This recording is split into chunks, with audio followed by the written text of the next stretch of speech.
I turned to look back because it sounded like the shot came from behind me and down into there. And then I just saw everybody starting to drop. So I dropped. I wasn't too worried because I didn't hear any more gunshots, but you never know.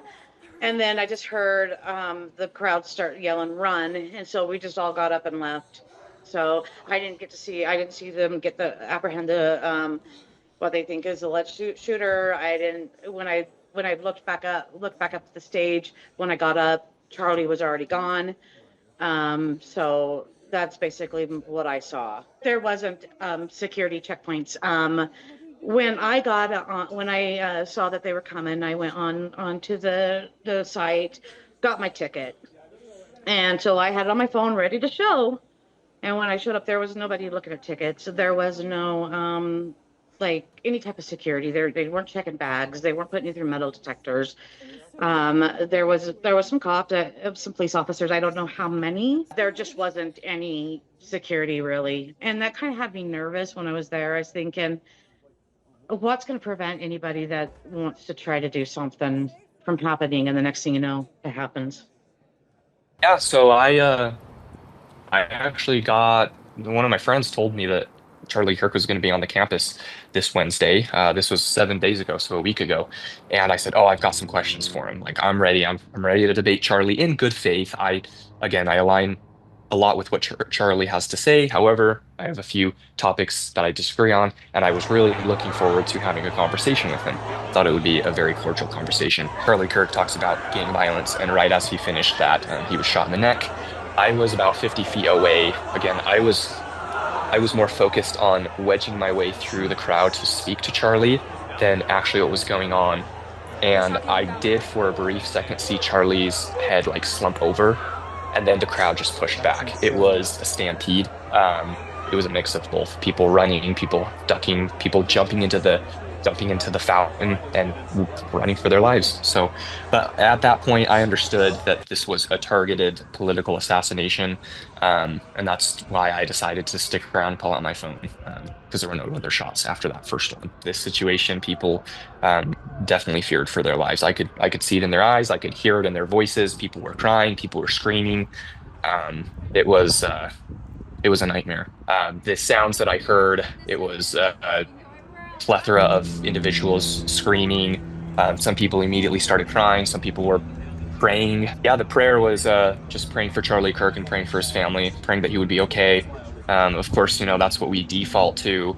The prayer in my heart and the prayer that I've already prayed is I'm praying that people will actually speak up, people will get more active, because whether on the right or the left, yes, we have a disagreement of opinion and on views, but once we become violent, that's when society, the fabric of society starts to decay, and we can't get to that point. Doesn't feel like this is real. Given the magnitude that Charlie brings, um, given how he has shaped American politics, it's seeing him and then seeing him be shot. It doesn't feel real. This feels like a Butler, Pennsylvania type of incident. Yeah, yeah, exactly. It's a volunteer firefighter, has incidences come through. We have an app that everybody has access to, and we respond as we're available. And I've seen traumatizing events. I've come across individuals that have succumbed to their injuries with car accidents. This is very different considering it's a political assassination. It's one thing if it was a car accident where it's a misfortune. However, seeing a political assassination is a little bit more traumatizing than some would expect. Seeing any death can be traumatizing. It can be shocking, coming across anybody, whether it's a car accident or what have you. But given that this was a premeditated political assassination with the individual Charlie Kirk, there's a lot more. There's a lot more behind that than somebody who succumbs to their injuries in a car accident. Um, Not saying that it's more important or whatnot, but there's just, given his career, given my following of Charlie Kirk since Trump came down the escalator in 2015. I've watched his podcast, I've listened to him, I followed him, I've followed his Turning Point USA events, and to be going up to ask him a question at my first Turning Point USA event, and witness a political assassination, it's a lot heavier, I would say, because it's premeditated. So I was watching the event, and I saw Charlie Kirk start talking and stuff, and all of a sudden in a second later I heard a gunshot, and everybody started like running in like a mob through the doors, and like it was scary. Yeah, absolutely. And we saw some of those videos on social media, people dunking down, trampling over each other. From your vantage point, I mean, was it just get out of here as fast as possible? I got trampled in the crowd and just pushed through the doors, just like everyone started running. Right as we ran out of the building, I heard some people say he got shot in the neck. He got shot in the neck. I heard that. I'm here on the Utah Valley University campus in Orem, Utah, where conservative activist Charlie Kirk was just shot in the neck while at a speaking engagement for students on campus. President Donald Trump has just confirmed on Truth Social that Kirk has died from his wounds. The campus is currently on lockdown. There are helicopters flying overhead, students rushing off campus, frantically calling their parents and loved ones.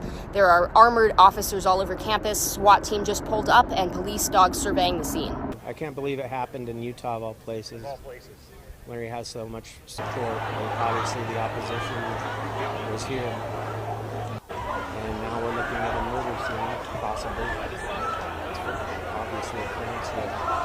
But I don't think that Charlie could survive this unless the EMTs were close, and it was pretty, right at our level kind of stuff. Well, we are both conservatives living here in Utah, and Charlie Kirk has been an inspiration to not only us, but our generation. And the news that what we heard today was just absolutely devastating, and we didn't know what to do. We were pacing back and forth in our home, and we just wanted to come out here and be a part of the community and show support and lift up some prayers for Charlie and his family. We were just sitting on our couch watching a movie, honestly.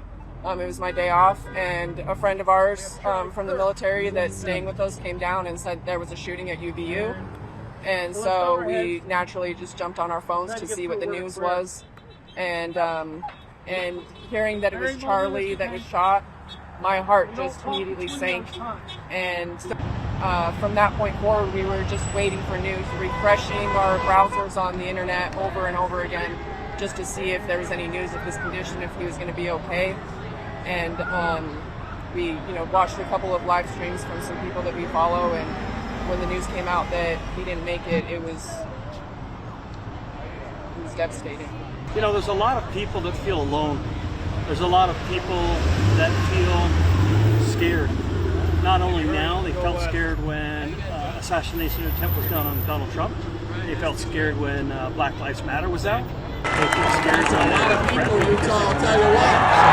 Bringing a community together that isn't afraid to come out and be together, people enjoy that. That's what drives me, is when people go, hey, thanks so much for putting this together.